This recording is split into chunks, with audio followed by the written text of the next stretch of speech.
네, 여러분 안녕하세요. 도우름 수학 원장 이승준 선생입니다. 오늘은요, 공부 못하는 아이들에 대한 분석, 공부 못하는 것인가 아니면 안 하는 것인가 라는 주제를 가지고 한번 이야기를 해보려고 합니다. 저희 학원은 굉장히 이제 작은 학원이에요. 전체 인원이 한 40명에서 50명 조금 왔다 갔다 하는 굉장히 작은 학원이고요. 근데 이 작은 학원 안에 이 작은 우주가 있다고 이제 이야기하듯이 굉장히 공부를 잘하는 정말 올 1등급을 받을 정도로 잘하는 전교 1등을 하는 그런 극상위권의 아이들도 몇몇 있지만 또 1등급, 2등급 왔다 갔다 하는 상위권, 극상위권 친구들, 2, 3등급 왔다 갔다 하는 친구들, 3등급 대가 주인 친구들, 또 4등급, 5등급 이하인 친구들도 있어요. 중학교도 역시 마찬가지로 거의 전 과목을 100점을 받을 정도로 잘하는 친구들 또는 평균이 90점 정도, 80점 정도, 70점 아래인 그런 친구들이 다양하게 존재하는 그런 학원입니다. 어, 레벨을 따로 나눠서 받지 않았고 선착순으로 받았기 때문에 이런 이제 다양한 아이들을 제가 축복되게 가르칠 수 있고요.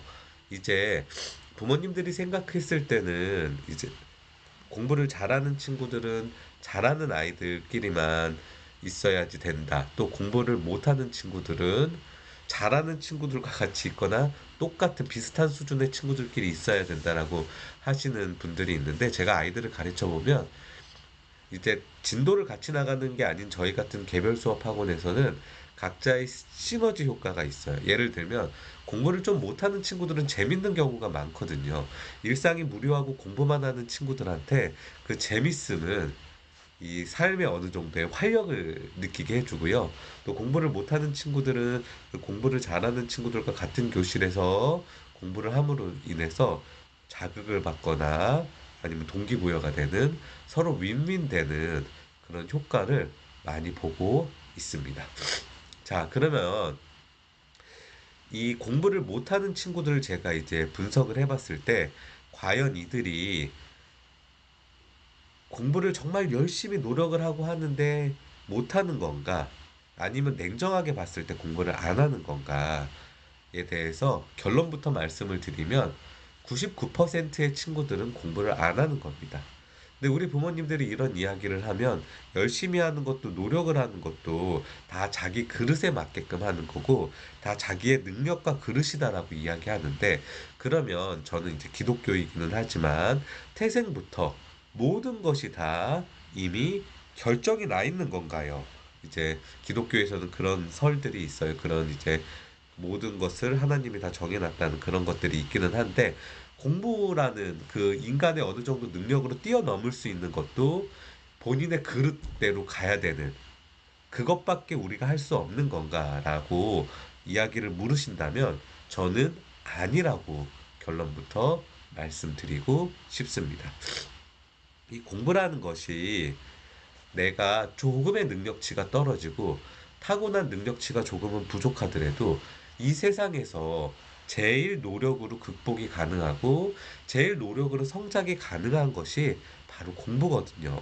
그런 사람들을 많이 보았고 그런 케이스들을 많이 봐왔기 때문에 이제 본인의 그릇이 있다라는 거는 조금은 동의할 수 없다고 생각을 합니다. 자, 부모님들이 공부에도 그릇이 있다. 자기의 성장에도 아이마다 그릇이 있다고 하는데, 그래요. 그릇이 있는 거는 맞아요. 각자에 맞는 달란트와 그릇이 있는 건 맞는데, 그 그릇을 과연 키울 수는 없냐는 거예요. 어떤 친구는 남에게 즐거움을 주는 그릇이 굉장히 크고, 공부의 그릇은 간장 종지만큼 작은데 이 간장 종지만큼 작은 그릇을 밥그릇 또는 국그릇 또는 저기 곰탕 그릇 정도, 곰탕 찜솥 정도의 그릇으로 키울 수는 없냐는 거예요. 저는 키울 수 있다고 봐요. 다만 시간이 좀 걸릴 뿐이죠. 키울 수 없는 것은 없어요.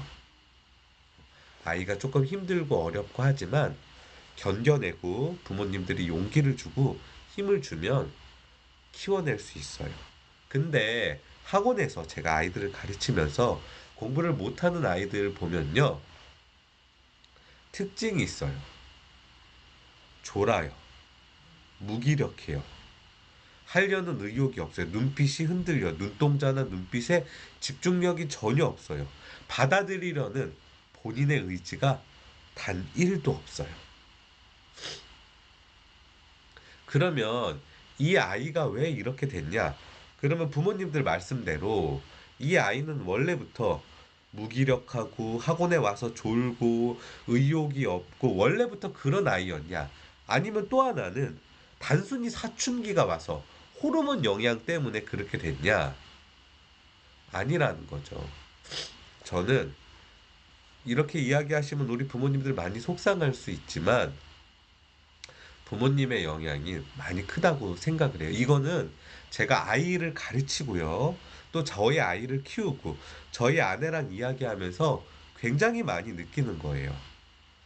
어, 저희 아내가 저희 아이를 가르치면서 맨날 하는 이야기가 있어요. 여러 번 오늘 하루 막 뭐를 이제 공부를 가르치고 설명을 해줬는데 저녁이 되거나 다음 날이 되면 다 잊어버린다는 거예요. 쟤는 그럼 도대체 어떤 인간이냐는 거죠. 근데 저는 공부 학원에서 그런 친구들 많이 봐요. 그런데 그런 친구들이 이제 공부를 잘하는 친구들도 그런 친구들이 있어요. 공부를 못하는 친구들도 그런 친구들이 있지만 단기 기억력은 좋은데 다음 되면 휘발성처럼 사라지는 그런 친구들이 있어요. 저도 공부를 잘했지만 저희 아내도 공부를 잘하고 특히나 기억력이 굉장히 좋은 사람이기 때문에 그런 것들을 잘 이해를 못해요. 그럼 제가 저희 아내한테 막 뭐라고 해요. 부모가 됐으면 이 아이가 죄송합니다. 여러 번 몰라도 여러 번 가르쳐 줘야지 왜 화를 내냐. 아이가 집중을 못하면 집중을 할 수 있게끔 5분 단위로 10분 단위로 끊거나 재밌는 이야기를 해주거나 그런 식으로 아이를 집중시키려고 노력해야지. 왜 단순히 다 때려치라 그러고 책을 찍고 하냐. 제가 아내한테 제발 그러지 말라고 부탁하는 게 하나가 있어요. 아이가 공부를 하기 싫어하거나 아이가 정해진 규칙을 지키지 않을 때는 혼내야 된다. 때려도 된다. 괜찮다. 항상 얘기해요. 혼내야 된다. 가르쳐야 된다. 아이는 우리가 가정에서 가르쳐야 된다. 엄하게 다룰 때는 엄하게 다뤄야 된다. 얘기를 해요. 그런데 제발, 제발, 제발 거기에 감정을 섞지 말라. 근데 막 아내를 보고 있으면요. 저 아내를 너무 사랑하지만 그 이 세상에서 본 적이 없는 그 분노. 그 분노에 치를 떨어요. 왜 내 사랑하는 아이한테 그런 분노를 표출해야 돼요? 전혀 교육적이지 않아요. 전혀. 책을 많이 읽고 뭐 육아를 하고 그런 거 다 중요하고요. 다 중요한데 부모가 아이에게 진심으로 화내지 않는 거. 이게 중요해요.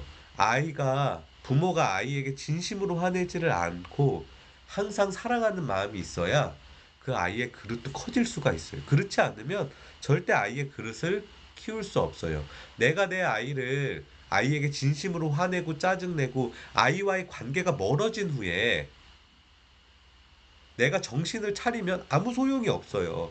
제가 그래서 저희 아내한테도 항상 얘기해요. 사춘기 되기 전에 데드라인을 지나기 전에 아이한테 너무 그렇게 하지 말아라. 돌이킬 수 없는 강을 건너신 다음에 이 관계를 회복하려고 노력하시는 분들이 너무 많아요. 아무 소용 없어요. 황소를 가는 거 아무 소용 없어요. 필즈를 가는 거, 돌파를 가는 거, 이든을 가는 거, 원수학을 가는 거, 대찬에 가가지고 시대인재에 가서 좋은 수업을 듣는 거 아무 소용 없어요. 그래서 의대를 가고 그래서 성공을 하면 무슨 소용이 있겠어요? 아무 소용이 없어요. 진짜 아무 소용이 없어요. 아이와의 관계가 깨지면 나중에 반드시 문제가 일어나요. 그 아이도 여러분도 절대 행복할 수 없어요. 아이를 가르쳐야 돼요? 혼내야 돼요? 요즘 아이들 너무 버릇이 없어요. 너무 개념이 없어요. 집에서 가르쳐야 돼요. 그런 거는 가르치지, 그런 거는 가르쳐야 되고 혼내야 되는데, 요즘 부모님들 보면요. 어떠냐 하면, 그런 거는 다 놔둬요. 나의 성미를 건드리는 거. 그런 것만 하네요. 규칙과 원칙이 전혀 없어요. 이런 부분을 정확하게 생각하셔야 돼요. 공부 마음 급해하지 마세요. 얼마든지 할 수 있어요. 하루에 30분씩만 숙제하고 규칙적으로 자고 일어나고 규칙적으로 운동하고 그런 습관만 들이면 많이 놀아도 괜찮아요. 제발.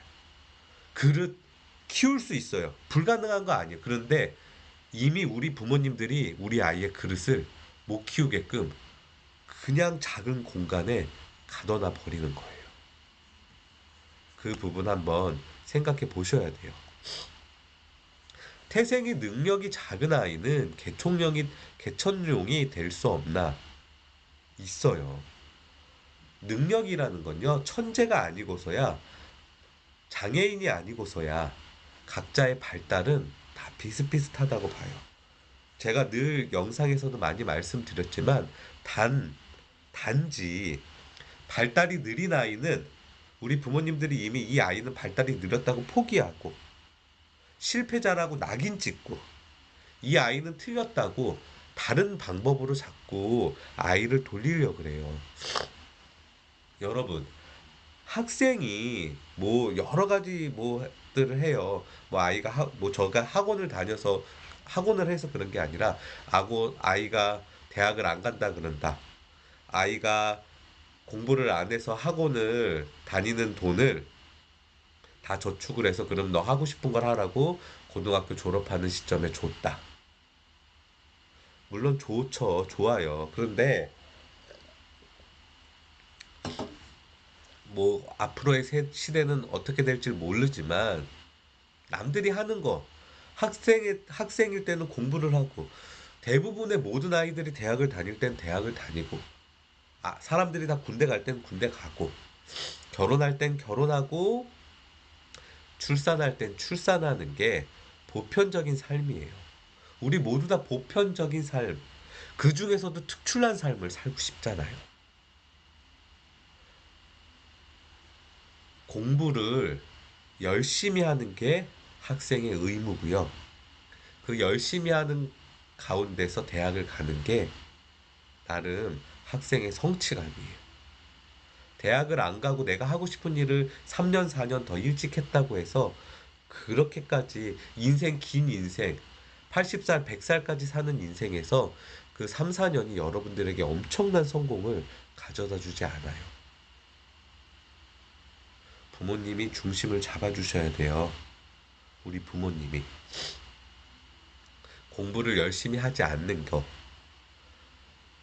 내가 아무리 하고 싶은 일이 있더라도 고등학생은, 중학생은, 초등학생은 가장 중요한 것은 꼭 1등을 하는 게 아니지만 정해진 시간에 학교를 가고 학교 숙제를 해오고 학교 과제를 하고 학교 일에 참여를 하며 정해진 숙제를 하는 거. 정해진 공부를 해서 평균 정도의 점수 이상은 받아내는 거. 그게 학생의 의무예요.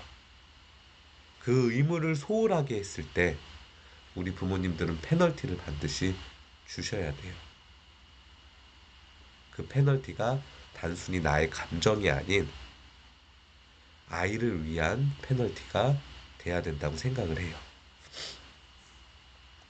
자, 여러분, 공부 못하는 아이들 그냥 공부 못하는 거 아니에요. 안 하니까 못하는 겁니다. 우리 부모님들 항상 그런 이야기해요. 우리 아이 열심히 하는데 그런 아이 100명 중에 한 명도 안 돼요. 정말 지능이 낮아서 공부 못하는 아이 없어요. 안 하는 거예요. 집중 안 하는 거예요. 책상에 앉아있지만 4시간 앉아있으면 4시간 다 자요. 왜 그거 몰라요? 아는데 모르는 척 하는 거예요?